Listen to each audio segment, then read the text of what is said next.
열리고 60번째 시간입니다. 우리 이사 63장을 통하여 진노의 날에 부림당하는 자의 형편에 대해서, 붉은 옷에 대해서, 성령 근신케하는 죄에 대해서 변론해 보도록 하겠습니다.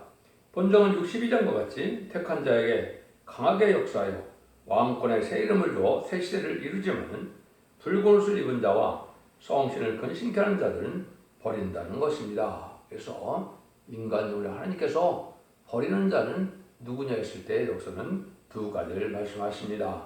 하나는 붉은 옷을 입은 자와 또 하나는 성령을 근신케하는 자들은 하나님께서 인간 종말에 환란과 재난에 심판받고 살아남지 못한다는 말씀인데요. 본문을 통하여 하나님의 뜻을 알아보도록 하겠습니다. 1절에서 6절입니다. 에돔에서 오며 홍해를 잇고 보스에서 오는 자가 누구뇨? 화려한 의복, 큰 능력으로 걷는 자가 누구뇨? 그는 내니 의를 말하는 자요 구원하게 능한 자니라. 어찌하여 네 의복이 붉으며 네 옷이 포도즙들을 받는 자 같으뇨?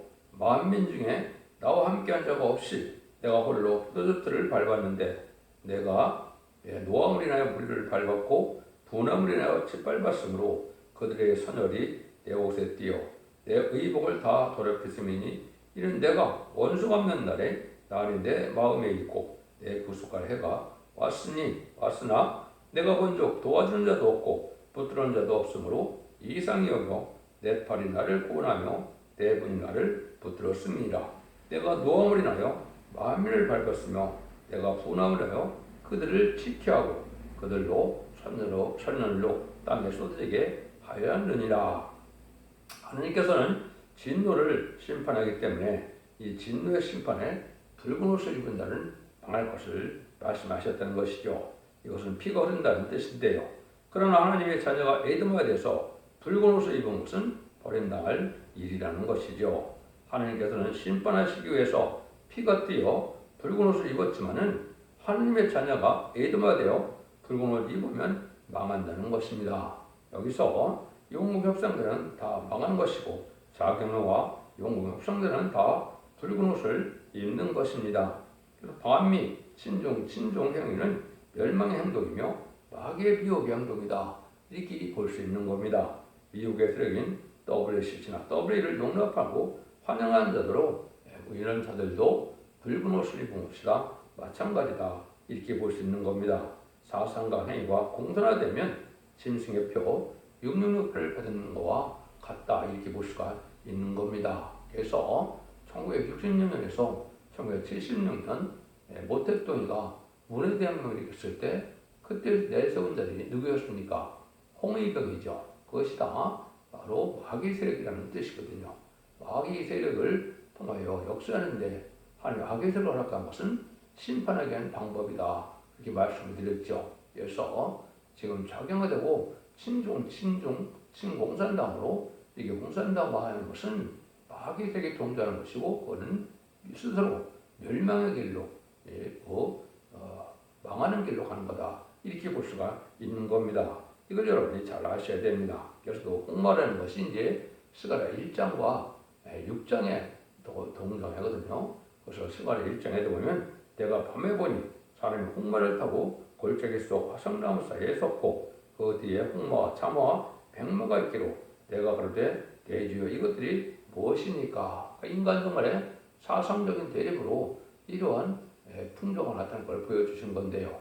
특별히 역사는 홍마라고 하는 것은 바로 아까 했듯이 때를 알려주는 것이고, 이것이 공산당, 또 특별히 중국에서 홍위병 역사가 나타나는 것을 보여준 것이죠. 그래서 1917년 10월 17일 날 볼셰비 혁명을 이룬 것은 이제 계시록 6장사들의 붉은 말로 표시가 되어 있지만은 또 딴 데서는 홍마로 표현되는 것은 바로 그 시기적으로 1966년에서 1976년에 모택동이가 홍위병을 통하여 문화대혁명을 일으켜서 4천만 명이 넘는 사람을 죽인 것을 뜻한 겁니다. 볼셰비 혁명 때도 2천만 명을 더 이상 죽였다, 이렇게 보고 있죠. 이런 일들이 다 마귀의 세력을 하면서 들어쓰는 방법이다, 이렇게 볼 수가 있습니다. 그래서 이사야 60장 18절도 보면 내가 그들의 소유와 사상을 나누라, 때가 이르면 열망과 열정을 모르니 그들이 와서 나의 영광을 볼 것이며 소유와 사상을 건드린다는 겁니다. 행동과 사상이 잘못되어 있으면 하나님이 이제는 복을 줄 수 없는 거고, 행동과 사상이 바르면 하나님의 의에게 준다는 것이고, 인간적으로 사람다 이 건드리시겠다 이렇게 보는 겁니다. 그래서 이것은 짐승의 표를 받은 자들은 바로 여기서 합당치 않은 행동과 사상을 가진 자들이다. 그래서 그를 이마나 오른손이라고 했죠. 이마는 사상을 뜻한 것이고 오른손은 행위를 뜻한 것이다 이 말입니다. 사상과 행위가 잘못되면 심판의 대상자가 된다 이 말이거든요. 4대 병마 중에 오직 복음주의인 이제는 백마만 탐하야 살아남는 것입니다. 백마는 왕국건설 운동하는 인간 종말의 기독교의 진리 역사를 뜻한 것이거든요. 거기에 말을 타면은 다 망한다 이 말입니다. 그래서 하느님보다 물질을 더 상하는 흑마도 거짓말도 망하고, 또 이제는 그 무신을 육륜에 공부한 사상 가진 붉은 말 사상도 망하고, 이제 타협하는 청학말 사상에 대해서 친공산화하는 이러한 사상도 망한다는 것입니다. 여러분들은 이것을 인간들의 엄청난 하는 말씀으로 받아들일 때가 온 것입니다. 7절입니다. 7절에서 10절입니다. 내가 여호와께서 우리에게 베푸신 모든 자비와 그 찬송을 바라며 그 긍휼을 따라 그 많은 자비를 따라 이스라엘 집에 베푸신 큰 은총을 말하리라. 여호와께서 말씀하시되 그들은 실로 나의 백성이요 거짓을 행차하는 자녀라 하시고 그들의 구원자가 되사 그들의 모든 하늘에 동참하사 자기 앞에 쏴다로 그들을 구원하시며 그 사랑과 그 긍휼로 그들을 구속하시고 옛적 모든 날에 그들을 드시며 안으셨으나 그들이 반역하여 주의 성신을 근심케 하였으므로 그가 돌이켜 그들의 대적이 되사 친히 그들을 씻었더니 여호와의 진노날이 올 때 아무리 은총을 받았고 또 하나님의 백성으로 거짓을 행치 않고 구원을 받았다 하더라도 말세 역사를 반대하면 이것은 반역자가 되고 성령을 근심하는 자라는 것입니다.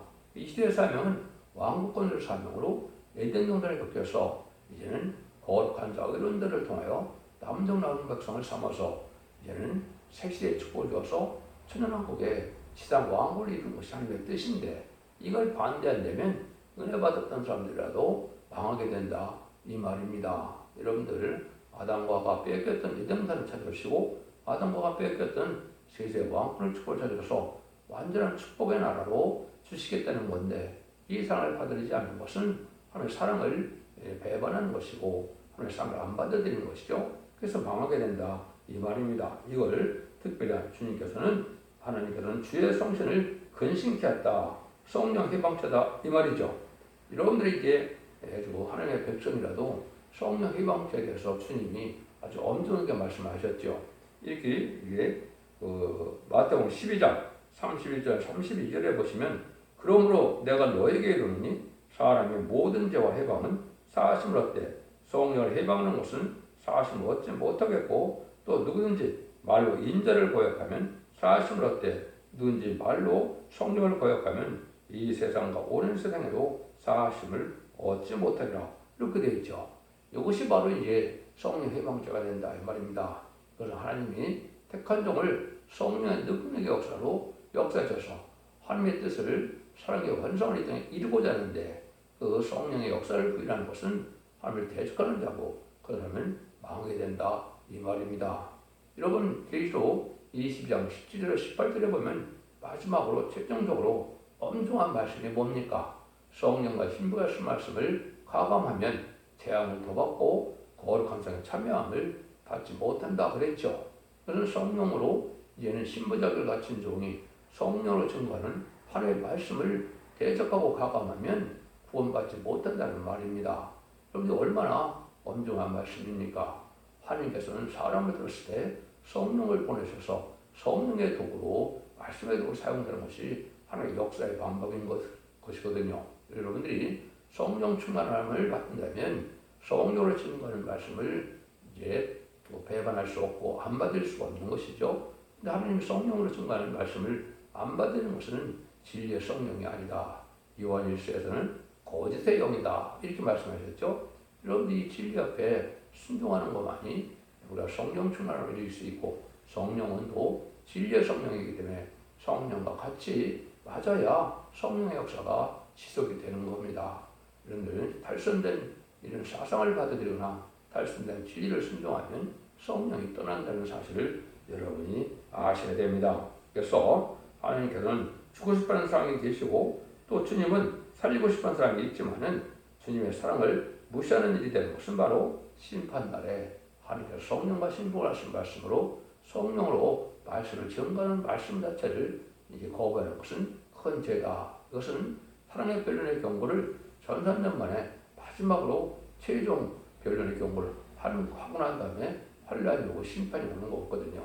그래서 그것을 받아들이지 않으면 하나님께서 이제는 대적으로 여김으로 망한다는 것을 여기 엄정하게 경고한 것이다. 이렇게 볼 수가 있는 겁니다. 그래서 인간들은 특별히 예언의 말씀을 멸시하는 거나 또 무시하는 것, 또 용어 협상 이런 것은 큰 죄가 된다는 사실을 여러분이 말씀을 통해서 깨달아야 되는 겁니다. 이런 것이 하나님께는 큰 죄다. 그래서 스가랴 7장 11절에도 보면 그 마음을 금강석같게 하여 율법과 만군의 여호와가 신으로 이전 선제를 빙자하여 전한 말을 듣지 아니하므로 그 큰 노가 나 만군의 여호와께서 나아도다. 하나님 심판받는 이유가 마음이 강박해서 금강석같게 돼서 하나님이 선지자에게 전하신 말씀을 다시 전하게 되는데 이 말씀을 듣지 않으면 그 말씀대로 심판을 받게 된다는 것이 하나님의 변론에서 엄정한 경고다. 이렇게 볼 수 있는 겁니다. 그래서 요즘에 보면 이제는 많은 사람들이 옆에 잠잠하라 이런 말씀 하시는데 이것은 하나님께서 마지막 변론의 말씀에 순종하야만 살길이 열린다 이 말입니다. 탈선되고 이단된 데가 참으로 시끄럽게 하는 때가 요즘인데 성경 본문대로 응하고 이루어지는 것이 신앙의 정도지 인간의 개인 영감으로 해서 어떤 것을 주장한다 해서 그것은 진리의 길이 될 수 없는 겁니다. 그래서 최종적으로 이사야 3장 10절에도 보면 여호와께서 변론을 일어나시며 백성들을 심판하라고 서시도다. 마지막 변론이다 이 말입니다. 하나님께서 하시는 일이고 이거는 심판을 위하여 변론을 듣게 한다 이런 말씀이거든요. 그래서 이제 스가랴 2장 13절에 보면 무릇 혈기 있는 자들이 여호와 앞에서 잠잠할 것은 여호와께서 그 성소에서 일어났습니다. 하라 하더라. 이 하나님께서 성소에 일어난 것이 바로 뭡니까? 이것이 바로 하나님이 마지막 사랑의 변론의 경고를 다른 길의 진리로 나타나게 하시고 그 말씀대로 심판하고 말씀대로 재앙을 내리고 말씀대로 축복할 때 이 진리를 순종치 않으면 망한다 이 말입니다. 그래서 여기에 하나님 말씀을 잠잠히 자세히 들어야 되는데 이걸 안 듣는 자들은 망한다는 것인데 그걸 엉뚱하게 해석을 하고 있죠. 여호와께서 잠잠이라는 것은 자기가 개인적으로 특별한 성경으로 말씀을 깨달아서 하는 것처럼 하는 것은 잘못된 겁니다. 이것은 성경 본문대로 이루어지는 것이 하나님의 역사지 다른 방법으로 이루어지는 것이 아니다. 이렇게 볼 수가 있는 겁니다. 그래서 성경에서는 이제 하나님 말씀을 순종하지 않는 자는 패역한 자다. 이래서 이제 방어가 된다. 이 말입니다. 말씀에 순종하는 것이 없이 아무리 기도를 많이 하고 봉사를 많이 해도 내가 너희 기도를 듣지 않겠다는 것이 이사야 1장에서도 하나님께서 말씀하시죠. 삶 자체가 긍휼과 자비와 너그러움과 용서하는 마음으로 살아가며 지혜롭게 순종하는 마음이 있어야 하나님도 기도를 들으신다. 이런 말씀이거든요. 여러분들은 지금은 삶 자체가 성경대로 말씀대로 인격화되고 생활화되야만 하나님의 참된 백성도 되고 참된 조국도 되는 겁니다. 입으로만 이제 하나님을 섬기고 하나님을 경외한다 그러면서 하나님 말씀을 무시하는 것은 하나님께서는 그자들을 용서하지 못한다. 이렇게 볼 수가 있는 겁니다. 그런 말씀이 참 많이 있죠. 11절도 14절입니다. 백성이 옛적 모세나를 추억하여 가로되 백성과 약물의 무국사를 바다에서 올라게 하신 자가 이제 어디 계시며 그 중에 성신을 드신 자가 이제 어디 계시며 그 영광의 팔을 모세 오른손과 함께 하시며 그 이름을 영영케 하려 하사 그들 앞에서 물로 갈라지게 하시고 그들을 깊음으로 인도하시되 마을이 광야에 행원같이 넘어지지 않게 하신 자가 이제 어디 계시뇨 여호와이시니 그들로 골짜기로 내려가는 가축같이 편히쉬게 하셨도다. 주께서 이같이 주의 백성을 인도하사 주의 이름을 영화롭게 하셨나이다 하였느니라. 이같이 종말의 역사를 순종자한테는 하나님은 그 대적이 돼서 스스로 말하기를 과거에는 모세와 같은 역사가 있었으나 지금은 없다고 말하게 되는 것은 망하는 일이다 이 말입니다. 하나님은 모세를 통하여 발해 군대를 홍해에 수장시키고 이스라엘을 구하는 역사가 인간 성물에 왜 그런 일이 없느냐 이 말입니다. 하나님께서는 이것을 동방 역사, 세일 역사라고 그런다 그랬죠. 세일 역사는 세상을 심판하고 에덴 동산의 축복을 다시 주시는 것을 뜻한 것이고, 동방 역사는 동방 땅끝 해돋는 날에서 동방 야곱, 동방의 기름받은 고레스 같은 종이 나타나서 임마진 신앙 4천명을 일으키게 되고, 임마진 신앙 4천명을 통하여 세상을 심판하고 에덴 동산을 회복시키는 일을 하는 것을 동방 역사라고 그런다 그랬죠. 이런 일들을 과거에만 그런 모세를 통해서 했고 인간 종에는 그런 일이 없느냐? 그건 아니라 이 말입니다. 과거에 하나님께서 그러한 그 대적의 세력을 멸망시키는 역사가 있었던 것처럼 인간 종에도 그런 일이 있는데 그 대적의 세력이 대표적인 것이 무슬림 눈물론의 공산당이다 이 말입니다. 그래서 공산당을 심판하고 에덴을 회복시키는 것이 하나님의 심판의 방법이다. 공산당이 망하는 날이 바로 아마겟돈 전쟁이거든요. 그래서 아마겟돈 때 가면 무슬림 눈물의 공산당은 한 명도 살아남지 못하는 거거든요. 그 전에 회개하고 돌아와야만 살아남을 수가 있다 이 말씀이거든요. 그래서 악인과 죄인을 심판하고 죽음 없는 새 시대에 안식의 축복을 주겠다는데 그 말씀을 듣지 않으니까 망하는 것이다 이 말입니다. 그래서 과거에만 하나님께서 살아 역사하시고 인간은 그렇지 않겠느냐? 그렇지 않다 이 말입니다. 살아계신 하나님이 진리 하나님으로 이 땅의 세상을 심판할 때 순종치 않으면 나중에 순종참은 망하게 된다는 걸 말씀하신 것이고, 과거에만 하나님이 역사를 했고 현재 인간들은 그런 역사가 없다는 자들은 망할 자들이다 이렇게 말씀하시는 겁니다. 15절입니다. 주여 하늘에서 굽어살 피시며 죄의 거룩하고 영화로운 초세에서 보옵소서. 죄의 열상과 죄의 능하신 행동이 이제 어디에 있나이까? 죄의 베푸시는 강국한 차비와 일이 내게 그쳤나이다. 이렇게 되는 것은 하나님의 은혜가 내리지 않고 걷어가기 때문에 동방 역사가 없다고 믿다가 죽으면 초공당할 것이라는 그런 동방 역사 반대에다가 망하게 된다 이 말입니다. 이것은 아까도 말씀한 것처럼 하나님의 본래 뜻은 아담과 범죄로 빼앗겼던 예정들을 회복시키는 것이기 때문에 이제는 예수 믿고 중생받은 자 중에 거룩하고 의로운 자를 실어 남겨서 이제는 말씀을 순종한 자는 심판에서 멸망케 하고 남은 종 남은 백성으로 에덴 동산의 축복을 회복시켜서 천년 지상 평목에 이제 거룩한 나라 안식의 시대를 열어주는 것이 하나님의 사랑이다 이 말입니다. 그 사랑을 받아들이지 않으면 망할 수밖에 없다는 것이죠. 그 기독교가 이대로 끝을 맺는 것이 아니라 죽으면 천당 가는 걸 끝을 맺는 것이 아니다 이 말입니다. 성경 전체의 목적은 이제는 세계를 통하여 주의 나라를 이루는 그런 교훈인데, 세상을 심판하고 에덴 동을 회복시키는 것이 하나님의 창조의 목적인데 이것 자체를 부인하다 보면 아무리 기독교인이라 하더라도 망할 수밖에 없다는 것입니다. 여러분들 이것이 온전한 마지막 사랑의 변론의 경고인 것을 여러분이 깨달으셔야 됩니다. 하나님 그래야 이치되는 거 아닙니까? 첫째 아담을 뻘면하 이제는 죄가 와서 사망이 왔고 이제 마지막 아담, 둘째 아담 예수님을 통하여 생명이 왔는데 생명이 이제는 그러니까 정말에 심판하여 이등산을 찾아주는 것을 끝을 맺는다 이 말입니다. 그래서 은혜 시대 역사는 예수 믿고 충성받아서 영원 구원받음으로 하나님 백성을 삼는 그런 시대였다면 인간 정말에는 남은 종 남은 백성으로 이제는 새 시대를 이룰 때 남은 종은 입맞아서 시간 4,000년으로 지도자를 삼고 순종하여 이제는 신부단장을 못해서 들림받지 못했을지라도 순종하는 자들을 예비처의 보호처에 보호해서 남은 백성으로 세세 백성을 삼아서 천년왕국에 축복을 주겠다는 것이 하나님의 뜻이다 이 말입니다. 하나님의 사랑이다 이 말이거든요. 그 일들을 순종치 않으면 망할 수밖에 없는 데가 인간 종말의 역사다. 그래서 이제 세상을 그리스도의 나라, 성도의 나라로 아니면 축복의 동산으로 이루는 것이 하나님의 뜻이다 이 말이죠. 16절에서 17절입니다. 주는 우리 아버지시라. 아브라함은 우리를 모르고 이스라엘은 우리를 인정치 아니할지라도 여호와여 주는 우리 아버지시라.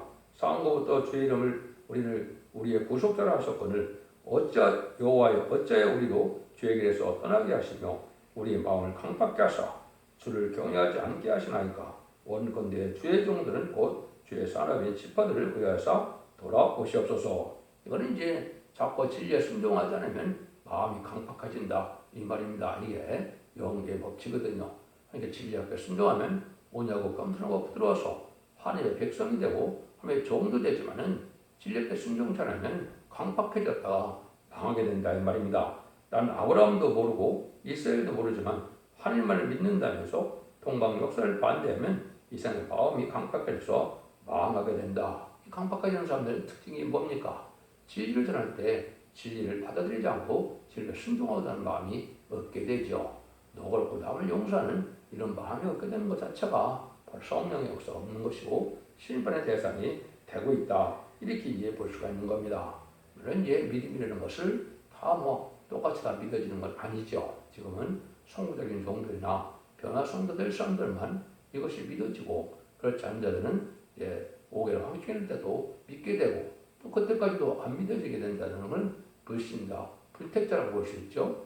이런 자들은 망하게 되는 것이죠. 그래서 하나님은 진리의 말씀을 순종하는 여부로 말미암아 하나님의 백성이냐 하나님의 백성이 아니냐를 판단하시게 될 수밖에 없는 거죠. 거기에는 성령의 역사가 따른 일이다 이렇게 볼 수 있는 것이죠. 그래서 인간들은 마지막으로 이제는 인마디 4,000명을 37일 동안 일으키게 되고 택한 백성과 육적 이스라엘 백성과 또 공산당 지역에 복음을 듣지 못한 자에게 마지막으로 복음을 전해서 믿고 순종한 자들이 회개해서 백성을 삼으셔서 예비치로 인도하면 구원의 역사가 끝나는 것이죠. 그 일들이 이제 예언이 스가랴 11장 10절에 예언이 되어 있죠. 한번 읽어드리면 내가 다윗의 집과 예루살렘 거민에게 은창과 강구하는 심령을 보여드리니 그들이 찌른 바 뼈를 바라고 그를 위하여 애통하기를 독자로 위하여 애통하듯 하며 그를 위하여 통곡하기를 장자로 애통하듯 하리로다 이러냈죠. 이것이 이제 바로 이스라엘 백성들이 인마디 4,000명을 일으키게 되면 회개하게 돼서 2000년 전에 십자가 못 박혀 죽인 예수님이 성경들의 예언대로 오신 메시아였고 그리스도였다는 사실을 깨달아서 회개하게 할 때문에 새시대 백성이 된다 이 말입니다. 그런데 지금 아직도 예수님의 부활을 용납하지 않는 이스라엘 백성들이 너무나 많죠. 그 자들이 지금 마음이 완악한 상태다 이렇게 이제 볼 수 있는 겁니다. 누구든지 회개하고 돌아오면 하나님 용서하는 시대가 있는 것이고 이제는 그 용서도 하나님 정한 때가 있어서 용서치 않은 때가 오는데 후 3년반에는 이제는 그러니까 자비와 용서가 없는 겁니다. 그래서 사람들이 알곡 먹을 때 순종함으로 남중 남은 백성의 시온의 무리 임마누엘의 나라의 역사 아래 한 무리가 되어야만 세계 통일의 평화국의 백성과 또 지도자가 되어서 세계의 축복을 누리게 되는 것이 하나님의 역사라는 걸 여러분이 아셔야 됩니다. 그래서 로마서 11장 25절에도 그거를 사도 바울은 얘기를 했죠. 형제들아 너희가 스스로 지혜의 땅을 면케하여 이 비밀을 너희가 모르기를 내가 원치 않았느니 이 비밀은 이방인에서 충만한 수가 잘 들어오기까지 이스라엘 더러는 완악하게 된 것이라. 인마디 4,000명이 참여한 이스라엘 백성들이 이제 각성받고 회개하는 때가 온다 이렇게 이제 말씀하는 것이죠. 18절에서 19절입니다. 주의 거룩한 백성의 땅을 차지한 지 오래지 아니하여서 우리 대적이 주의 성수를 유린하사오니 우리는 주의 다스림을 받지 못하는 자 같으며 주의 이름을 칭함을 받지 못한 자 같이 되었나이다. 이렇게 되는 이유는 하나님께서 진리대로 역사하는데 진리 순종처럼으로 그들 다 대적에게 먹힘을 당하게 된다. 그래서 그런 말씀이다 이 말입니다. 말세의 역사에 대적하는 자는 다 은혜가 떠나고 그건 대적에겐 공산당 세력이 되어서 망하게 된다 이 말이죠. 그래서 아까도 말씀드린 것처럼 진리를 순종하면 오냐고 겸손하고 부드러워서 하나님의 택한 종, 택한 백성이 되고 진리 순종치 않으면 완악고 강박해서 마귀의 도로 되어지고 말씀의 순종처럼으로 결국은 망하게 된다 이 말입니다. 이걸 여러분이 엄정한 하나님의 경고의 말씀으로 받아들여야 됩니다. 결론적으로 하나님께서는 진노 날에는 아무리 택한지라도 다림질의 진리를 순종치 않을 때는 버리고 만다는 것을 가르친 겁니다. 그래서 에도마 되고 공산화되고 용건마사나 WCC나 WA를 용납해서 다원주의를 주장하는 이런 자들은 심판의 대상자, 멸망의 대상자가 돼서 망하게 된다. 마지막으로 이사야 63장에서는 두 가지 죄를 진 자가 망한다는 것이죠. 옷이 붉은 옷을 입은 자들, 이것은 공산당을 용납하고 공산당을 따라가는 자들이고, 두 번째는 성령을 근신하는 자들이 망한다. 진리의 성령으로 말씀 증거할 때 이걸 받아들이지 않으면 망한다는 뜻입니다. 여러분들이 이 진리를 잘 받아들여서 진리 앞에 순종함으로 자손 만대 축복을 복된 종들과 성도님들이 다 되시기를 예수님으로 간절히 축원드립니다. 아멘.